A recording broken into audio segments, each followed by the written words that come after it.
Je m'en fiche du Web3, de l'IA, de l'IoT. On peut utiliser plein de grands mots, la blockchain, les NFT, le métaverse. Pour le buzz, ça marche bien. Mais nous, on cherche pas le buzz, on cherche le biz. Et en cela, notre objectif, c'est réellement de structurer l'innovation autour des problèmes qu'on rencontre, des difficultés, des enjeux, des expériences, des envies.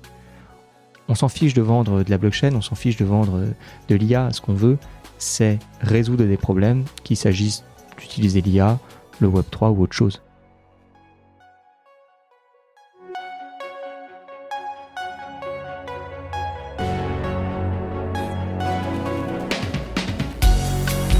Bienvenue dans Mediarama, le podcast du futur des médias.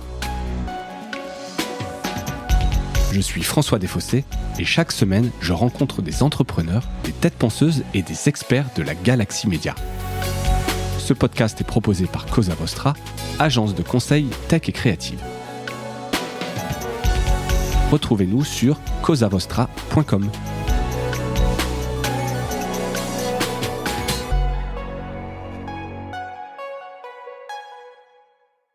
Bonjour à toutes et à tous et bienvenue dans ce nouvel épisode de Mediarama. J'ai le plaisir de recevoir aujourd'hui Fabien Aufrechter, vice-président web 3.0 chez Vivendi Group depuis 2020. Fabien, bonjour. Bonjour. Merci d'avoir accepté cette invitation derrière le micro de Mediarama pour parler d'innovation chez Vivendi. Alors je le précise, tu es en parallèle maire de Verneuil-sur-Seine dans le 78 depuis pareil, à peu près, je veux pas dire de bêtises, pardon, sur la date. Depuis 2020. Depuis 2020 aussi. Donc c'était le grand changement dans ta vie, nouveau poste et mandat de maire. Absolument, fonction et job. Ouais, voilà, exactement. Alors on va pas parler de politique locale à ce micro, hein, c'est pas trop la ligne éditoriale de Mediarama, mais juste quand même par curiosité, c'est quand même deux mandats importants. Comment tu scindes ton temps, comment tu t'organises, parce que c'est quand même une mairie de 16 000 habitants. J'ai vu sur ton TikTok en l'occurrence où tu fais une vidéo qui a bien marché, où t'expliques un peu le métier de maire. Comment tu t'organises ?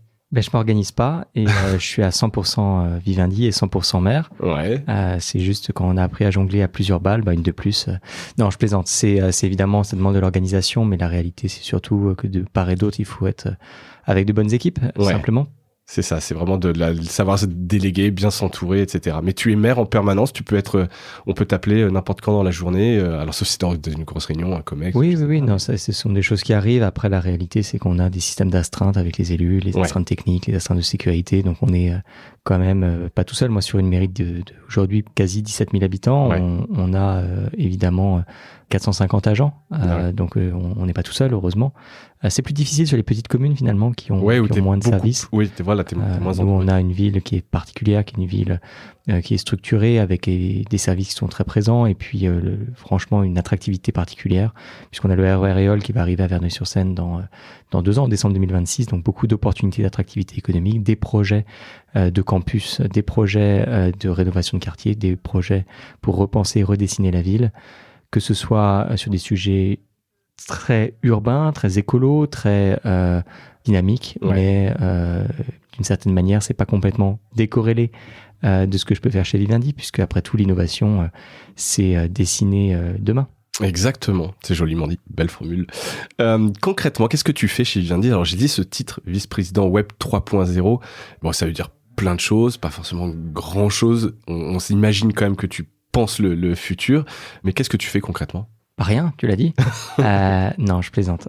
Vivendi, c'est un groupe qui a été créé il y a quelques années. Je sais pas si tu sais qui a créé Vivendi d'ailleurs. Je vais pas dire de bêtises, c'est pas Jean-Marie Messier. Il y a beaucoup de personnes qui le pensent, mais en fait, j'aime bien commencer par là puisque ça permet forcément de se poser beaucoup de questions. Ça a été créé par Napoléon III. Ah oui ?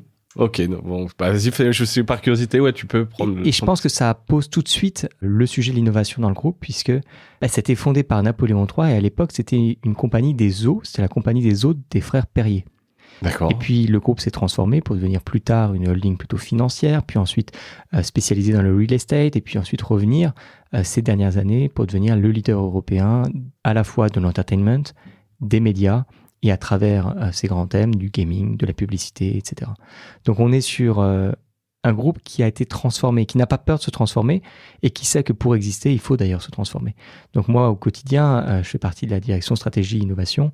Ben oui, je vais essayer non pas de vendre une technologie, mais d'appliquer les technologies d'aujourd'hui, les technologies qui émergent et qui feront demain pour essayer de structurer des nouveaux produits, des nouvelles expériences et puis protéger les différentes créations, puisqu'on est d'abord un groupe de création, que ce soit de la publicité, que ce soit un événement, que ce soit du média, on est d'une certaine manière un groupe de créateurs. Ouais. C'est ça la manière de le définir. Effectivement, tu parlais de gaming, il y a aussi Gameloft dedans, un énorme studio, Prisma, Canal, Dailymotion, j'en oublie probablement. Plein, Canal+. Ouais, Canal+. Bien entendu. On a Lagardère, etc. Mais on a une diversité qui fait une richesse, mais le point commun, c'est qu'on est vraiment des créateurs de contenu, on est des créatifs. Comment ton rôle, donc très transverse entre ces groupes qui n'ont pas forcément... Alors, il y a quand même ce point commun que tu viens de dire, ce dénominateur commun de créateurs de contenu, mais c'est pas forcément les mêmes équipes, les mêmes histoires, etc. Comment ce rôle se déploie, toi, dans ton quotidien, et comment tu arrives à servir à la fois un Havas, qu'on n'avait pas cité, un Gameloft, un Prisma? La réalité, c'est que les enjeux, quand même, sont communs. Sur la technologie, le premier enjeu qui est commun, c'est la formation. Oui. Ça commence par là, et là pour le coup c'est commun à toutes ces BU, et j'ai envie de dire c'est commun à la fois à toute notre industrie, pour ne pas dire à notre société. Ouais. Ensuite, il y a d'autres points communs, notamment on parle beaucoup en ce moment d'IA générative. À partir du moment où on parle d'IA générative, on parle d'une technologie qui pour la première fois de l'histoire de notre groupe va vraiment toucher le core business. L'IA générative, c'est génératif de contenu. Oui. Et nous, on a dit qu'on était des créatifs. Oui, c'est pas que de la distribution, comme pouvait l'être par exemple le métaverse, on pourra revenir dessus, qui était une Exactement. manière d'aller diffuser, distribuer notre contenu. Là, ça touche le cœur de ce que... On est sur des technologies qui touchent le cœur, et par conséquent, un besoin de pas seulement se réinventer, mais de penser la technologie au-delà de la tech. Il faut pas laisser la tech aux ingénieurs. Je dis pas qu'on n'a pas d'ingénieurs, on a plus d'1 millier d'ingénieurs. On a Equino, qui est une super agence digitale. On a MFG Lab, qui a fait de l'IA bien avant qu'on parle de l'IA dans les médias. On a nos cousins dans le groupe Bolloré avec Polyconseil, qui est une des agences les plus expertes sur la tech également. On a des ingénieurs, je travaille avec des ingénieurs, mais à un moment, il faut que la tech, d'une certaine manière, ait un sens. Je suis pas un vendeur de tech, je m'en fiche du Web3, de l'IA, de l'IoT, on peut utiliser plein de grands mots, la blockchain, les NFT, le métaverse. Pour le buzz, ça marche bien, mais nous, on cherche pas le buzz, on cherche le biz. Et en cela, notre objectif, c'est réellement de structurer l'innovation autour des problèmes qu'on rencontre, des difficultés, des enjeux, des expériences, des envies. On s'en fiche de vendre de la blockchain, on s'en fiche de vendre de l'IA. Ce qu'on veut, c'est résoudre des problèmes, qu'il s'agisse d'utiliser l'IA, le Web3 ou autre chose. Ouais, et saisir les opportunités, pas laisser passer un train qui passe, etc. Résoudre vos problèmes, vous améliorer et saisir les opportunités. Tout à fait. Et puis nous, on ne fait pas la pub de la technologie qu'on utilise, on fait la pub des applications, des produits, des expériences. Des usages. Exactement. Et qu'est-ce que vous avez comme projet, justement, un peu en cours? Tu peux me donner des exemples des projets que toi, tu pilotes ou que tu as initiés? Tout à fait. Je prendrai 2 exemples qui sont plus que des exemples, qui sont des grands enjeux auxquels on fait face. Pas que nous, encore une fois, mais à mon avis, toute notre industrie est vraiment plus que notre industrie. Le premier sujet, c'est quelque chose qu'on a eu l'occasion de présenter le 10 juin dernier à notre siège, c'est toute la problématique de la protection des contenus face aux IA génératives. C'est l'enjeu du siècle. Pour moi, c'est l'enjeu du siècle. Pourquoi ? Parce qu'en fait, la réalité, c'est que l'IA générative, elle a créé des contenus. En 1 an, on a créé plus de contenus photographiques que depuis la naissance de la photo par Nicéphore Nips. Ouais, ce qui est hallucinant. Enfin, c'est ça, on peut s'arrêter une seconde Exactement. dessus. C'est complètement fou. Ouais. Mais la question, c'est si je ne peux pas protéger mes contenus, si je ne peux pas, d'une certaine manière, savoir qui en est l'auteur, on va au-devant d'une catastrophe. Et je m'explique. On va au-devant d'une nouvelle vague de piratage des contenus, comme on l'a connu. On va au-devant de piratage de l'identité, parce que les deepfakes permettront de piquer ton identité, ta voix, ma voix, mais également au-delà mon identité pour faire ce qu'on aurait envie, en positif ou négatif d'ailleurs. Ouais. On va au-devant également d'une destruction de la création et d'un appauvrissement culturel. Et c'est un vrai risque. Si on ne protège pas nos contenus, si on ne protège pas notre savoir-faire, on va vers un appauvrissement culturel, puisqu'en fait l'IA, c'est un petit peu le retour à l'ère de Louis XIV, le débat, le conflit qu'il y avait, la guerre qu'il y avait entre les anciens et les nouveaux. Ouais. Il y a, pour l'instant en tout cas, et je pense que ça ne durera pas par ailleurs, mais pour l'instant, c'est la victoire de Racine sur la défaite de Charles Perrault. Ouais. On réutilise du contenu préexistant, on ne crée pas du nouveau. Oui, c'est ce qui est tout le principe de l'IA générative, quoi. C'est un truc statistique, ça ne crée pas, c'est vraiment plus on copie, on adapte pour l'instant. Pour l'instant, ça le sera. Je suis en tout cas, ça a besoin d'être entraîné sur des images. On pourrait y revenir. Je suis persuadé que demain, ça sera le cas, mais pour d'autres raisons, je suis persuadé que dans quelques mois, années, l'IA générative sera inventive. Mais ça, il y a débat et aujourd'hui, on n'en est pas là. En tout cas. On n'en est pas là. Là, mais effectivement. En tout cas, il y a besoin de protéger les contenus, de les marquer pour savoir qui en est les propriétaires, qui en est le responsable, y compris juridique. Est-ce que c'est bien moi sur la photo ? C'est toute notre société qui va être transformée. La notion de preuve en justice va être transformée. La notion d'identité va être transformée. La notion de propriété de contenu et de responsabilité également. La bonne nouvelle, c'est qu'en miroir de cette révolution qui va nous frapper beaucoup plus vite qu'on ne s'y attend, on a les outils qui sont matures. Ce n'était pas le cas il y a encore quelques mois, mais aujourd'hui, ils sont matures. Il faut des infrastructures simplement où on va pouvoir signer, sécuriser ces contenus, les watermarquer, quoi. Ouais. Mais de manière transparente et décentralisée pour pas que ce soit des tiers qui soient propriétaires de ces signatures. Sinon, c'est tout perdu.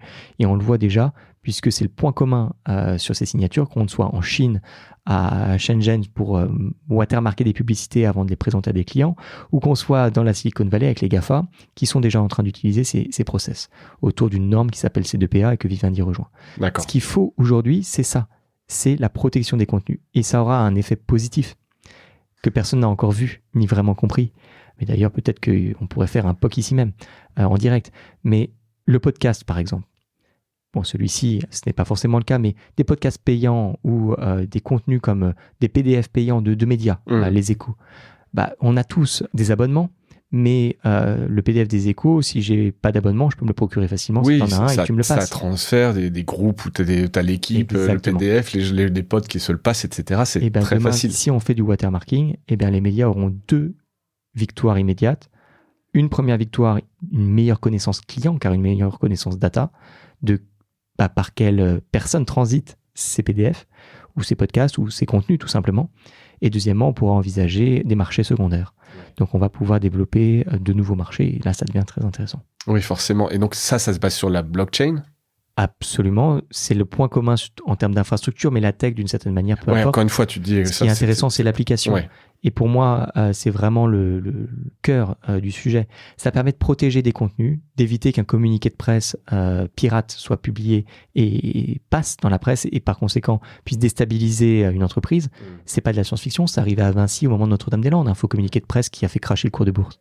Aujourd'hui, nous, chez Vivendi, on certifie maintenant nos communiqués de presse sur blockchain, mais d'une certaine manière, peu importe ce qui compte, c'est juste que l'infra permette d'éviter qu'un chatbot malencontreux publie un faux contenu en notre nom, prenne la parole à notre place, qu'il s'agisse de texte, de vidéo, d'images, de voix. Ouais, alors c'est intéressant et à la fois je pense que la techno est quand même importante parce qu'il ne s'agit pas d'inventer, de réinventer la roue, etc. L'idée c'est quand même qu'il y ait des standards et que tout le monde puisse s'y coller. C'est aussi un gage de pérennité de la techno, de l'investissement, etc. C'est le gros enjeu, c'est que maintenant la tech elle est mature, il y a une question d'adoption, d'éducation, de formation parce que personne n'y comprend rien et puis surtout derrière il va falloir des vrais encadrements juridiques, législatifs et il faudra que nos décideurs prennent vraiment le pas. Ouais. Aujourd'hui la tech elle est mature, c'est plus une question de technologie, c'est plus une question de peur même.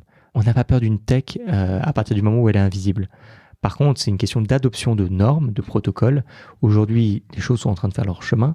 Je suis personnellement extrêmement inquiet sur les prochains mois, puisque avec les élections européennes, je ne sais pas ce que donnera le futur Parlement, mais il y a de quoi s'inquiéter, je crains. Et dans ce contexte-là, je ne suis pas sûr que les futurs élus comprennent vraiment les normes qu'ils vont devoir pourtant adopter. Mais il y a urgence. Parce que moi, il y a déjà 2 ans, j'avais des clients qui se faisaient avoir par des deepfakes.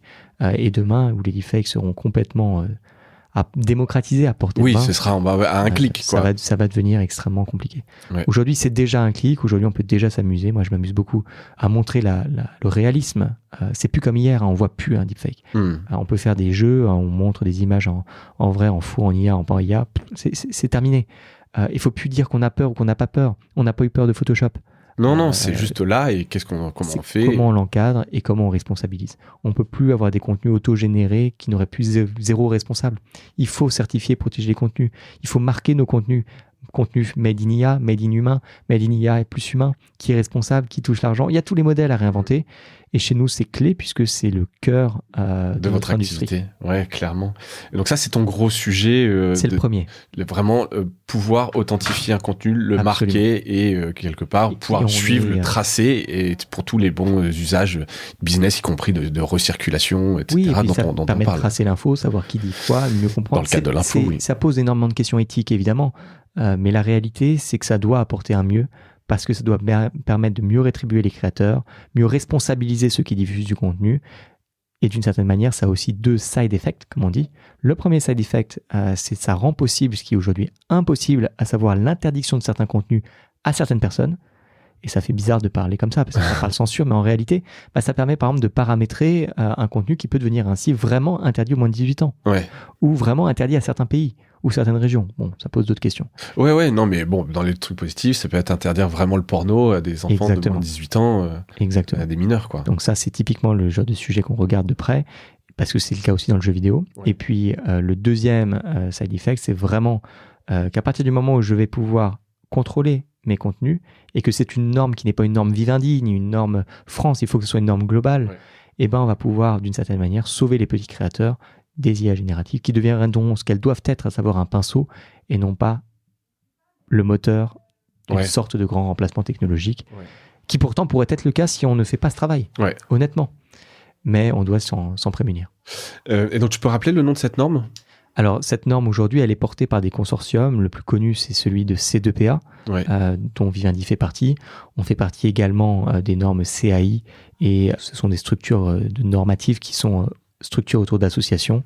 Nous sommes également présents dans de nombreuses autres associations qui travaillent sur ces sujets, et notamment, à titre personnel, je suis secrétaire général de la Ligue pour la sécurité du Web3, qui est la seule association française sur ces sujets et qui a en son board, et c'est remarquable parce que ça permet de montrer la vérité de ces enjeux, ce qu'on appelle administrativement le ComCyber-MI, mais qui plus simplement regroupe les forces de gendarmerie et de police nationale en France autour des ministères intérieurs et armés sur ces sujets-là de protection justement des utilisateurs face à ces nouveaux dangers. Ouais, ça doit être, les débats doivent être hyper intéressants et tout le monde est à la pointe et au niveau, tu trouves ? Beaucoup plus qu'on l'imagine, et la réalité par ailleurs, c'est qu'on a en France une chance inouïe là-dessus. Il y a quelques années, Bruno Le Maire, ministre de l'économie, avait dit « il faut faire de la France le champion du Web3 ». À l'époque, on ne savait pas trop ce que ça voulait dire. Attirer des boîtes, attirer des pépites, créer des pépites. On a des pépites, on a Ledger, Sora, on a attiré des géants comme Binance et d'autres. Mais la réalité, c'est qu'une fois qu'on a fait ça, il faut surtout, et ça me paraît être beaucoup plus essentiel, il faut avoir cette capacité d'utiliser la tech, pas seulement pour créer des business, mais pour protéger, structurer nos business et puis les développer. Pas seulement créer des startups, autrement dit, c'est pas juste la Startup Nation, c'est l'intégrer dans les grands géants, et y compris chez Vivendi. Et en ça, on a un temps d'avance parce que j'ai peu d'homologues encore dans les grands CAC 40, même si ça se développe en réalité de plus en plus. Ouais, t'as l'impression enfin que t'étais parmi les premiers sur ce type de poste dans des grosses boîtes où il y a un peu de retard. Puis j'imagine que l'arrivée de l'IA générative a dû mettre quand même un sacré coup d'accélérateur autour de... Paradoxalement, non, ça a même été un peu négatif. Mais oui, j'étais dans les premiers. Moi, je suis tombé dans le Web3 dans la marmite en 2013, donc c'était vraiment très très early. Mais et j'ai commencé à travailler sur ces technologies dans un corporate au début chez Havas, qui fait partie de Vivendi, puis chez Vivendi dans les années 2017. Donc oui, c'était au tout début, c'est la préhistoire. Je suis un peu le dinosaure, mais néanmoins, au-delà de ça, la réalité, c'est que aujourd'hui, la plupart des corpos ont des directeurs en charge de ces enjeux, que ce soit Orange, que ce soit Carrefour, que ce soit... Bref, aujourd'hui, tout le monde s'y met. L'IA générative a été un petit peu un frein, je disais, parce qu'en réalité, on a des comex souvent qui vont sauter d'une tech à une autre tech. C'est l'effet buzz. Ouais, c'était un peu ma question d'après. De la blockchain jusqu'au NFT, puis ensuite au métaverse, puis ensuite autre chose. Demain, ça sera plus l'IA, ça sera quantique, enfin, j'en sais rien, mais bref. Mais moi, je cherche pas à sauter de tech en tech, je cherche juste à trouver les technologies les plus efficaces. Et pour un groupe de médias, d'entertainment, pour des agences de publicité, pour du gaming, le Web3 est le seul bouclier, là où certes l'IA générative sera une très bonne épée pour défricher des nouveaux terrains. Très clair. Alors donc je repose quand même ma question sur la détection des technologies. Comment tu fais toi pour détecter, trier le bon grain de livret comme on dit, parce que ça va vite. T'as cité plein de technos, de certaines dont on parle encore. Hein. La blockchain, ce protocole dont tu parles là de watermarking est basé là-dessus. Il y avait les NFT, c'est quand même retombé très très vite, tu vois, le buzz a été très fort, blockchain, il y a eu beaucoup de choses, les cryptos, alors je mets tout ça un peu dans le même panier, mais il y a eu la réalité virtuelle, le métaverse, je relisais le communiqué de presse de ton arrivée chez Vivendi, ça parlait beaucoup de métaverse à l'époque. Hein. Et toujours, mais alors tu vas m'en parler, mais de moi, je prends mon œil d'observateur, de particulier. Le métaverse, il y a eu une espèce de Zuckerberg, Meta avait investi énormément là-dedans. Au final, aujourd'hui, tu dis, mais en fait, il est où le métaverse, quoi? Mais d'abord, la question, mais le métaverse est un bon exemple, on pourrait en prendre d'autres, mais d'abord, la question, c'est quoi le métaverse? C'est ça la première question. Si on appelle métaverse de la réalité augmentée ou de la réalité virtuelle, il est là, le métaverse. Il était là avant même qu'on en parle. Oui, tu veux dire quoi, par exemple, Ce que je veux dire, c'est life ou juste la techno? Bien sûr, ouais. Mais le vrai métaverse, et c'est le problème, c'est que personne ne l'a vraiment jamais défini. Mais si on va aux racines de qu'est-ce que c'est un métaverse? Un métaverse, c'est censé être un monde en réalité virtuelle ou augmentée, mais pas que, ça peut être sur un ordinateur, un téléphone, etc., dans lequel des objets virtuels ont une valeur. C'est ça qui n'existe pas encore aujourd'hui, et qui pour l'instant commence à se développer, mais on est encore vraiment avant la préhistoire, quoi. Ouais. Il y a des logiciels qui commencent à y ressembler, avec des objets qui ont de la valeur. Le meilleur exemple, c'est Sandbox, dont on parle beaucoup, où on a un jeu vidéo, par ailleurs, vraiment très, très, très, très early, où on a des objets qui ont des vraies valeurs. Des objets virtuels qui ont des valeurs réelles. Mais aujourd'hui, les cas d'usage, il n'y en a pas. Des opportunités, il y en a peu. Des mondes où on peut être vraiment nombreux et les utiliser, il n'y en a quasiment pas. Ouais. En fait, dans le jeu vidéo, quand même, je pense à WoW, World of Warcraft. Mais on a, par contre, des prémices qui préexistent et qui commencent à se développer. Par exemple, à partir du moment où on a des avatars, à partir du moment où on a des objets, des armes ou je ne sais rien, différents artefacts qui peuvent avoir déjà qui peuvent être achetés, on est très proche du métaverse. Ouais. Mais, et c'est ça la vraie définition, c'est pas juste des objets virtuels qui ont une valeur réelle, mais qui sont, et c'est là qu'on n'y est pas du tout, interopérables. Ouais. D'un univers à un autre. Exactement. Et ça, c'est ce qui n'existe pas. Et c'est normal. Oui. Parce que la tech n'est pas mature. Il y a encore un an, les NFT, ils n'étaient pas capables d'être développés suffisamment rapidement. Ça coûtait très cher, c'était très compliqué. Ouais. Et puis encore aujourd'hui, honnêtement, je ne sais pas toi, mais moi, perso, avoir des NFT, why not? Mais en fait, faut un wallet pour les porter. Oui, c'est un enfer. La techno, t'as une barrière technologique qui... Ma grand-mère, elle va pas jouer avec de la crypto et des NFT. Les wallets, ils sont absolument impossibles à utiliser. Si demain, dans mon compte en banque, je peux les intégrer par défaut, ok, peut-être, ou ailleurs, peut-être, mais pour l'instant, non. Donc, cette maturité, on n'y est pas. Mais par contre, ce qu'on sent, c'est qu'on va y tendre. Parce qu'il y a une convergence technologique. Il y a une convergence entre l'IA, entre le Web3, entre d'autres technologies qui amènent à des expériences augmentées, avec des choses qui fonctionnent déjà, d'autres qui ne fonctionneront pas, d'autres qui fonctionneront peut-être. Bref, en tout cas, il faut s'intéresser à ces techs quand on a un grand groupe de divertissement, simplement parce que ces technologies, elles vont restructurer des nouvelles expériences. Ouais. Donc nous, notre objectif, c'est quoi? C'est juste de comprendre un peu comment elles fonctionnent, essayer de trouver les meilleures solutions, essayer de trouver les meilleures startups et agréger les meilleures expériences, pas seulement pour aujourd'hui, mais aussi peut-être sur le long terme. Ouais. Et alors justement, si je me place côté business sur le long terme, toi, tu dois rendre des comptes quelque part sur...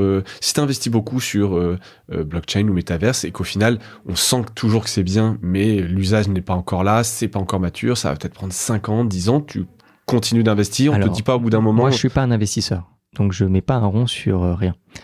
Et c'est important, Vivendi n'a pas de fonds d'investissement aujourd'hui, du moins pour l'instant. Mais la question, c'est comment on assure une rentabilité.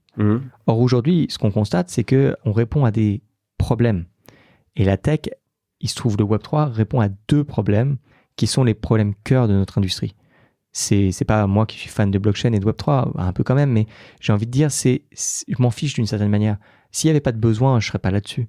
Or, le besoin de la protection avec des techs qui sont matures et des enjeux qui sont immenses, on y est. Oui, ça c'est clair, c'est évident. Je donne un deuxième exemple qui pour moi est vraiment quelque chose d'encore plus structurant, parce que peut-être plus parlant dans nos industries, c'est l'enjeu de la disparition des cookies tiers. Ouais. Aujourd'hui, la disparition des cookies tiers, c'est un fait. Et nos industries n'y sont pas préparées.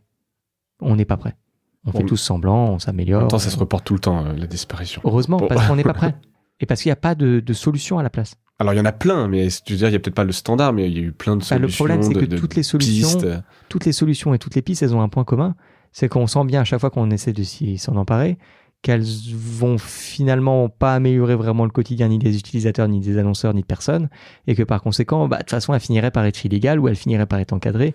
En fait, on essaie de sortir un peu du cercle en comprenant bien qu'on est un peu pirate.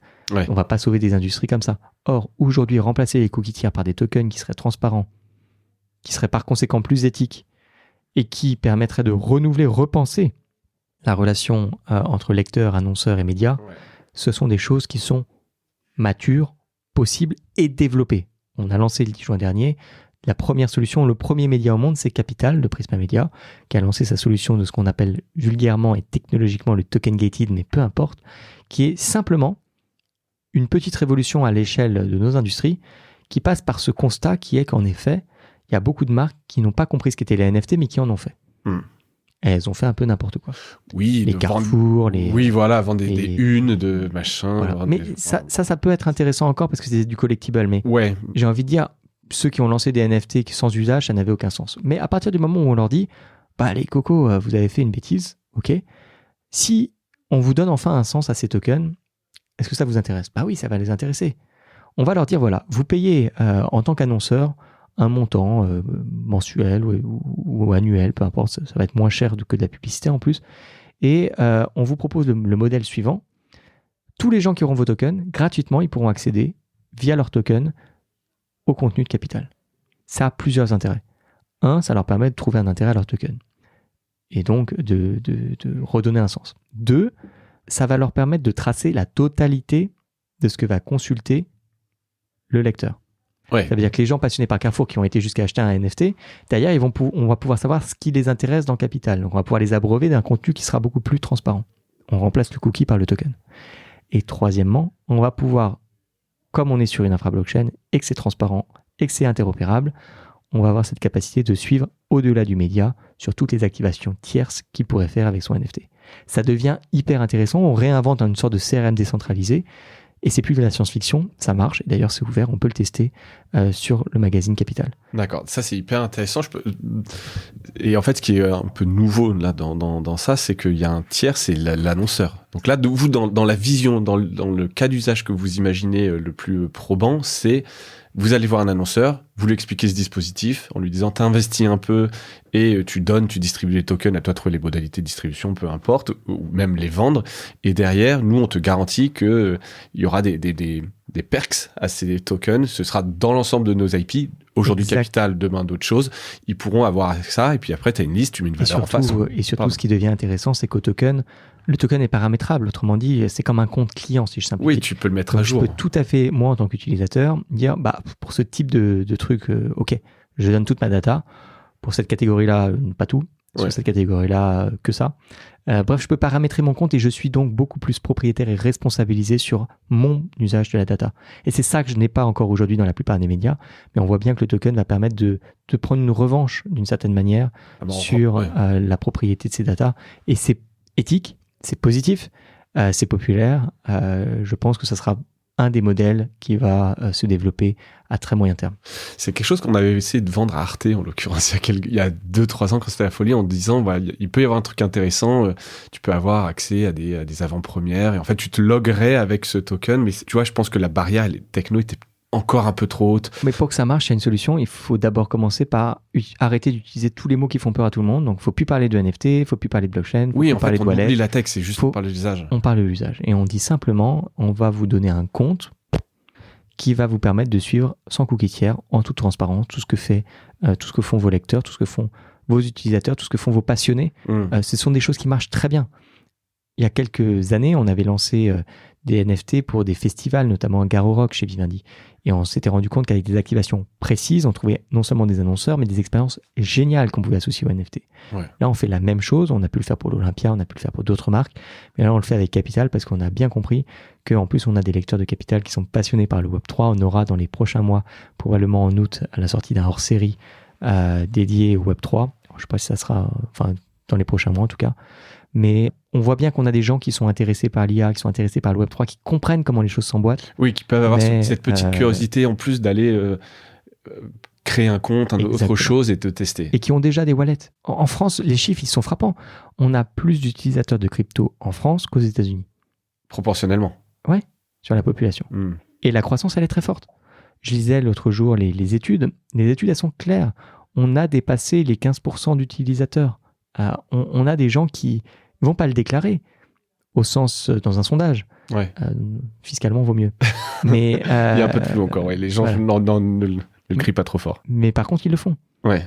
Moi, j'ai pu le voir sur différents événements. Même au local, on se rend compte que les gens, ça les passionne.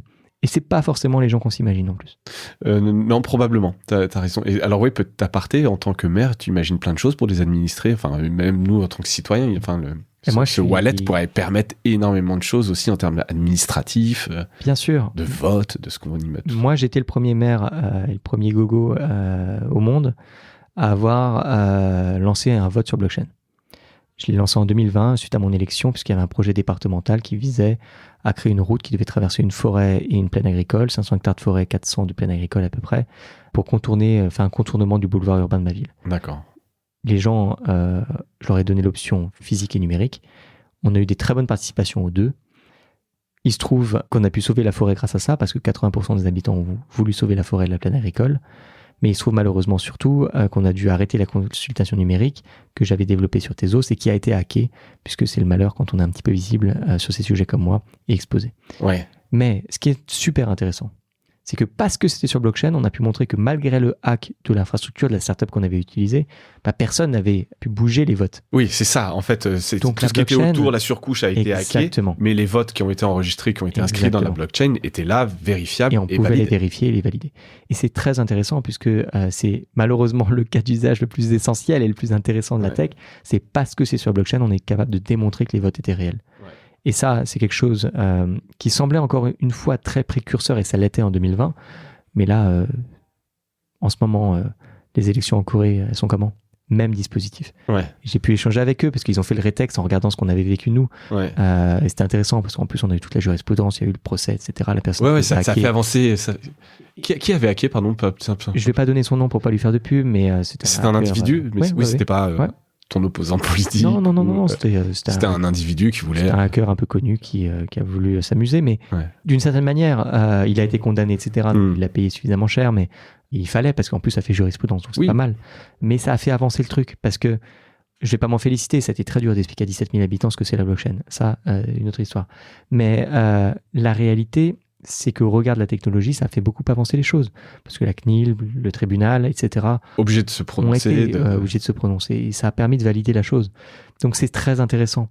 Aujourd'hui, ce qui nous manque, c'est des gens qui comprennent à une échelle un petit peu plus nationale. Moi, quand j'entends parler des NFT, par exemple, et qu'on me dit « Ah là là, les NFT, ils sont en train d'être régulés grâce à la loi Jonum pour les jeux en ligne qui utilisent du NFT. » Cool. Mais en fait, le NFT qui m'intéresse, moi, c'est pas ça. C'est la technologie qui me permet de protéger, de certifier un contenu qui devrait s'appeler NFT.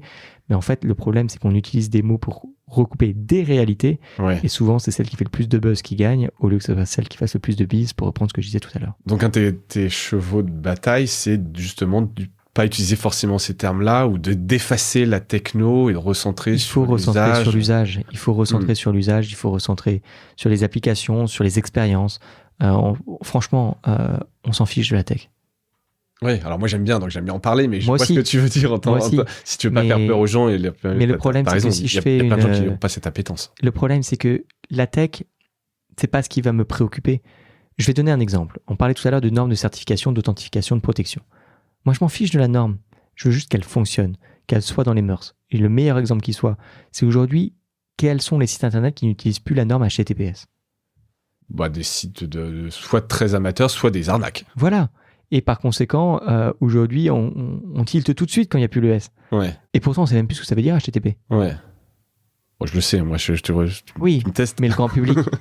Mais oui, et l'oublie totalement, ne le tape jamais, etc. quoi. Ce que je veux dire par là, c'est aujourd'hui... Oui, on pourrait effacer tout ça. Le protocole, peu importe. Ouais. Ce qui compte, c'est l'usage. T'as raison. Ça fait penser un peu à ce que fait aussi Apple, quelque part, ou ce qu'on a sur les smartphones aujourd'hui. Les gens ne savent même plus ce qu'est un OS, et un système de fichiers, de stockage, etc. Mais c'est tout l'enjeu qu'avait bien compris Steve Jobs avec Apple. c'est la clé, c'est l'UX, c'est l'ergonomie, c'est le design. C'est l'expérience en fait. Et moi, le seul truc des fois qui me fait un petit peu peur là-dessus, mais c'est très perso, c'est que les gens en fait deviennent un peu bêtes et ne comprennent plus réellement comment ça marche, tu vois. Alors que quand t'as appris, que tu comprends, bah tu peux faire face à plein de situations et comprendre. Tu vois, je prends l'exemple de mon père qui, lui, il adore Apple parce que c'est très simple, mais derrière, si le moindre problème, il est incapable de comprendre où il va devoir retrouver un fichier, etc. Bon, c'est autre chose, mais après, quand c'est tellement simple, les gens ne réfléchissent plus, quoi. Moi, je pense que plus c'est simple, plus de toute façon, ça peut rentrer dans les mœurs, donc c'est déjà une bonne chose. Après, mon deuxième combat, ça reste la formation, mais ça, c'est un autre sujet. Ouais, voilà, mais t'as raison, il en faut. On avance un peu, donc, autre grande techno, on en a un peu parlé, on en a même beaucoup parlé de l'IA générative.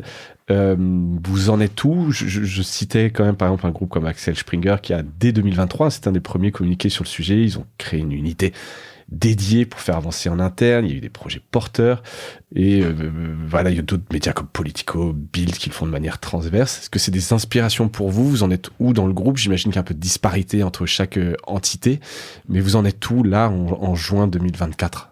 Alors, très honnêtement, la réalité, c'est que on dit pas qu'on fait de la tech, on utilise la tech. Et on valorise jamais la tech qu'on utilise. Je donne un exemple. On n'a pas été faire du barouf médiatique quand on a utilisé la blockchain à l'époque pour faire la traçabilité du malt en Afrique. Pourtant, c'était peut-être la plus grosse application qu'on faisait avec les ports de Bolloré à l'époque. Symétriquement sur l'IA, on l'utilise depuis longtemps, l'IA générative. On ne le dit pas. Je donne 2-3 exemples concrets dans les magazines féminins. Les grilles de mots croisés, de mots fléchés. Et, petit secret, les horoscopes. Ah, attends, sur les horoscopes, on va en parler. Ils sont faits par IA générative?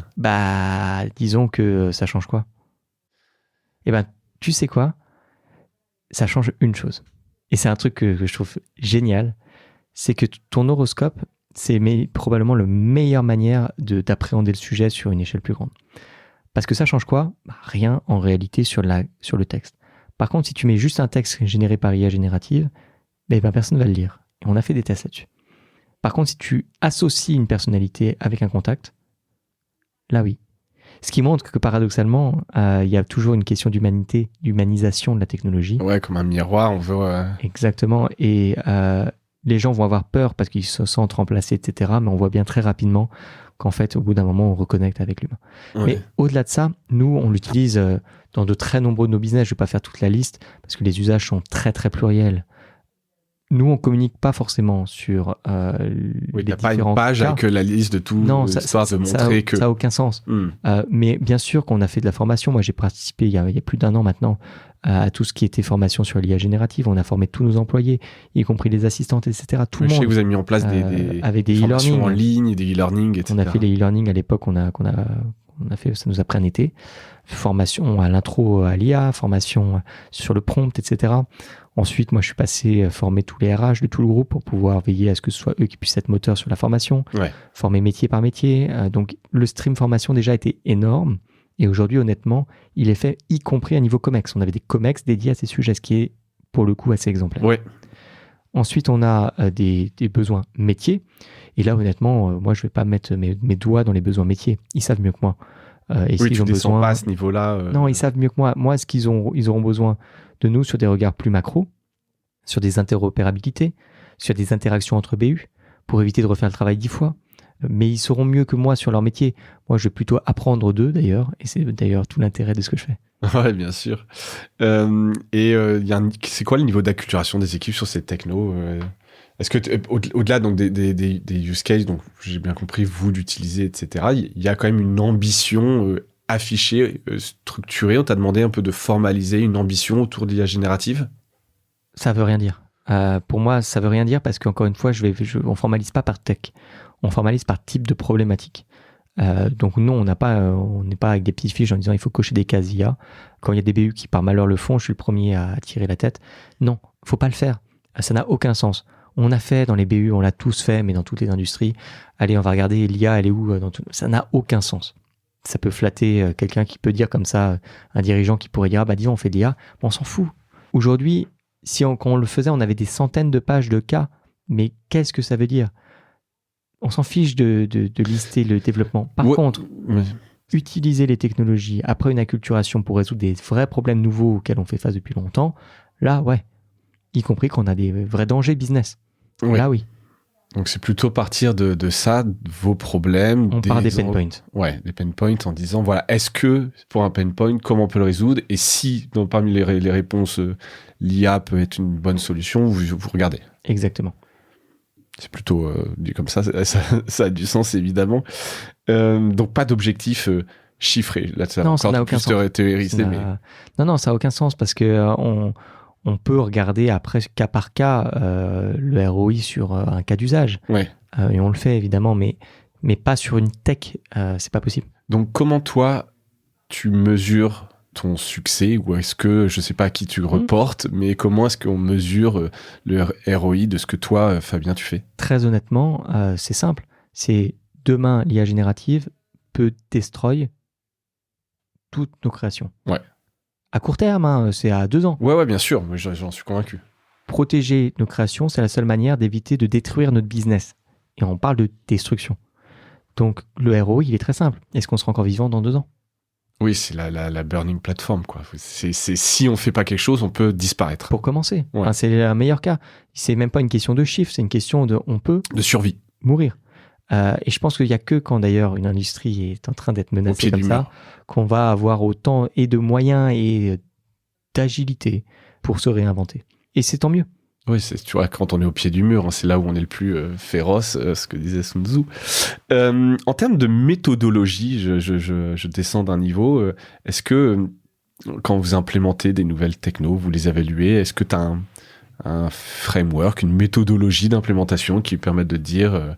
Encore une fois, on n'y va pas tech par tech, mais par contre, on peut aller solution par solution. Pourquoi ? Parce qu'en fait, si j'ai des startups, par exemple, il faut bien faire des due diligence. Et là, c'est important.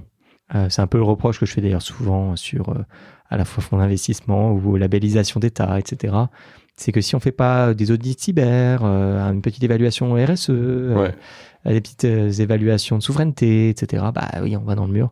Donc oui, on a ce type de critères qu'on va intégrer sur le prix aussi, tout simplement. Ouais. Aujourd'hui, pourquoi Copilot n'est pas déployé dans toutes les entreprises ?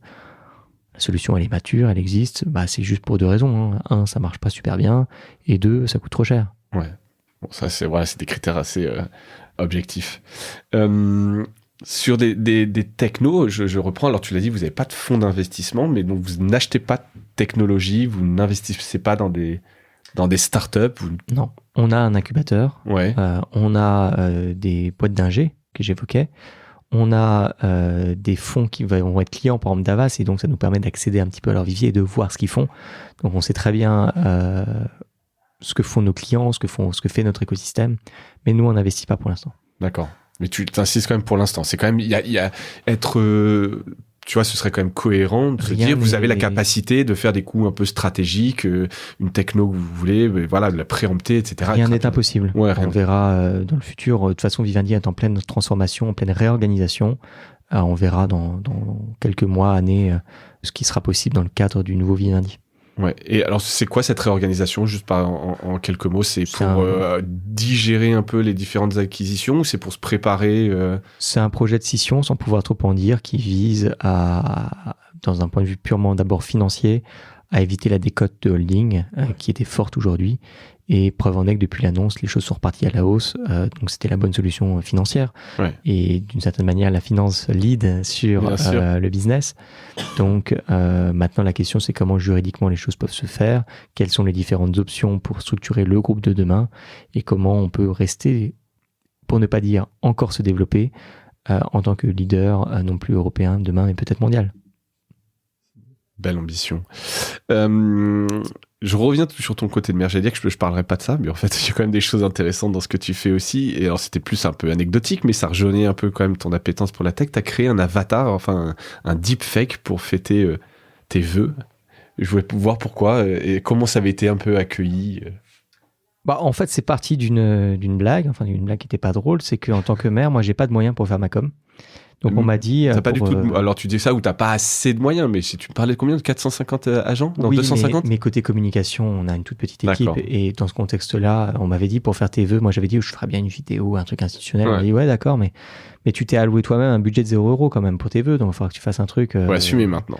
Voilà. Donc, je m'étais dit, on va faire du buzz dans ce cas-là. Buzz gratos. J'ai trouvé une petite application et je me suis lancé là-dedans. Et mon objectif, c'était 3 choses. C'était 1, faire du buzz gratuit. 2, réussir à alerter sur le fait qu'on pouvait trop facilement faire des deepfakes et que la chose allait devenir vraiment problématique, commune, courante et qu'il fallait protéger, certifier, ce qui relie un petit peu ce que je disais côté Bien sûr. Mais qui a un impact en tant que maire, hein, parce que moi demain, si on fait un deepfake de moi pour dire que l'eau elle est empoisonnée à Verneuil, comment on réagit?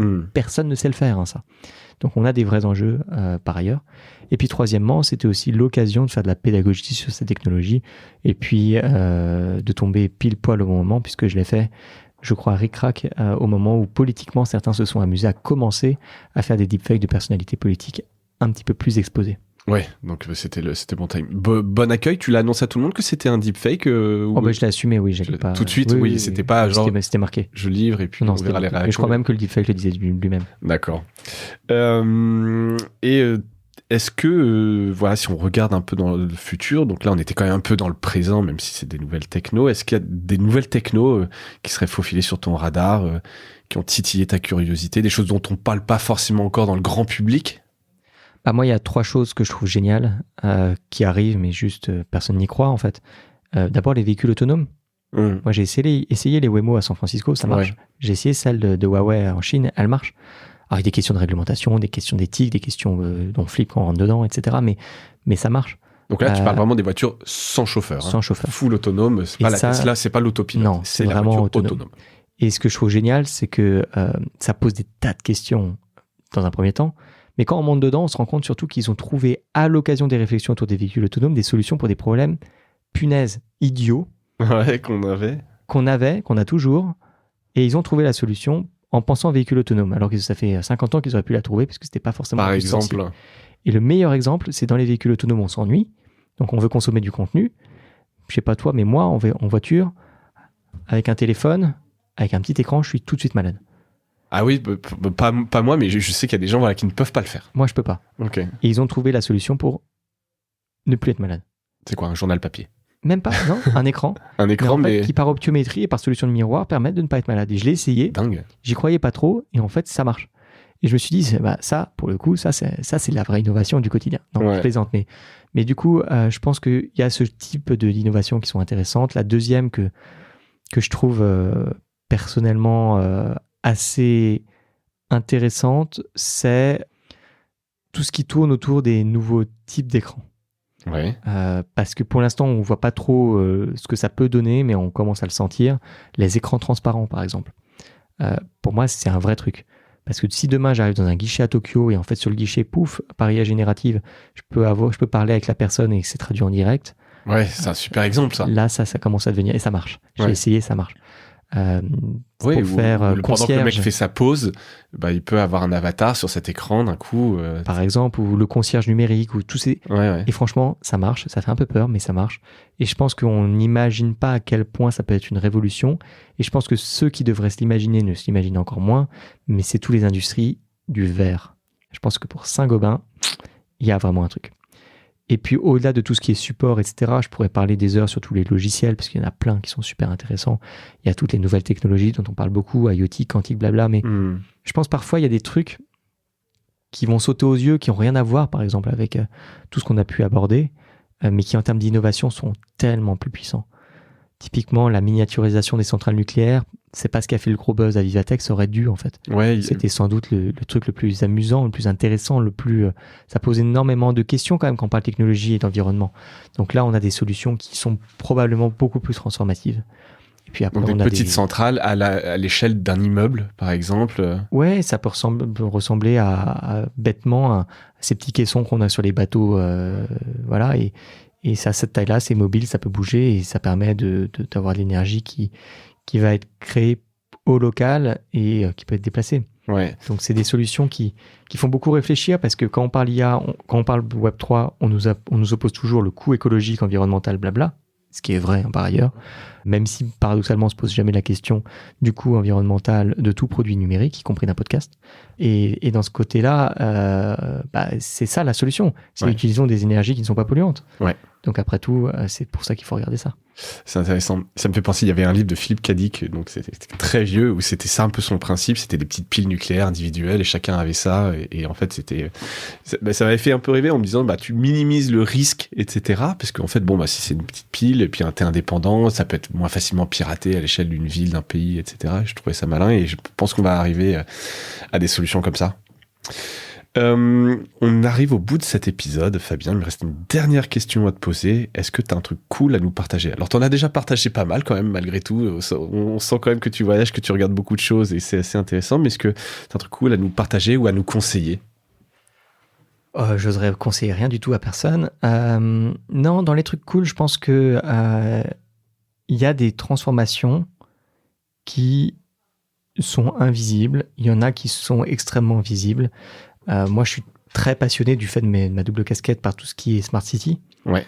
Et je pense sincèrement qu'il faut aussi penser la tech comme un outil pour repenser l'urbanisme et au-delà pour repenser les villes de demain. Ouais. Et c'est ce que je fais à Verneuil. Et en ce moment, je travaille sur de la revitalisation de friches industrielles. On cherche des gros projets pour imaginer soit un campus, soit des industries qui pourraient s'implanter. Et je trouve ça cool d'allier les deux casquettes pour dessiner concrètement sur le terrain de la ville de demain, quoi. Enfin, je trouve qu'il y a rien de plus cool quand ça allie le concret et l'innovation. Donc pour moi, c'est le truc le plus cool que je suis en train de faire en ce moment, même si je pourrais raconter énormément d'autres choses. Non, mais écoute, c'est bien. Et tu parles à d'autres maires, t'as identifié d'autres maires qui partagent un peu ces valeurs très tech, en fait, quelque part, qui ont confiance un peu dans l'avenir par la tech. Ah oui, j'ai plein de copains, oui, bien sûr. Ça doit être intéressant, ça, de parler un peu de ces sujets de l'urbanisme. Fabien, merci beaucoup pour ton temps. Bravo pour toutes ces annonces là du 10 juin. Hâte un peu de tester aussi tout ça, parce que je pense que ça peut révolutionner quand même beaucoup de choses dans le monde des médias, sur les contenus, sur le suivi, sur les droits voisins, évidemment, dont on n'a pas parlé, mais quand il s'agira de mesurer, de traquer l'utilisation des contenus, notamment aussi par les GAFAM, et être capable de leur dire noir sur blanc, voilà l'utilisation qui en était faite, la circulation de mes contenus, et donc maintenant tu me dois autant.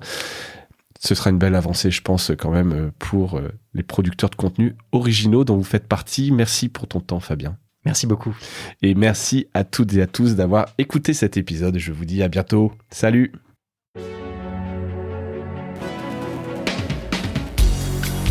Voilà, Mediarama s'achève. Si cet épisode vous a plu, n'hésitez pas à le liker et le partager. Et puis, si vous souhaitez être accompagné par notre agence Cosa Vostra, contactez-moi par mail mediarama@cosavostra.com. Portez-vous bien.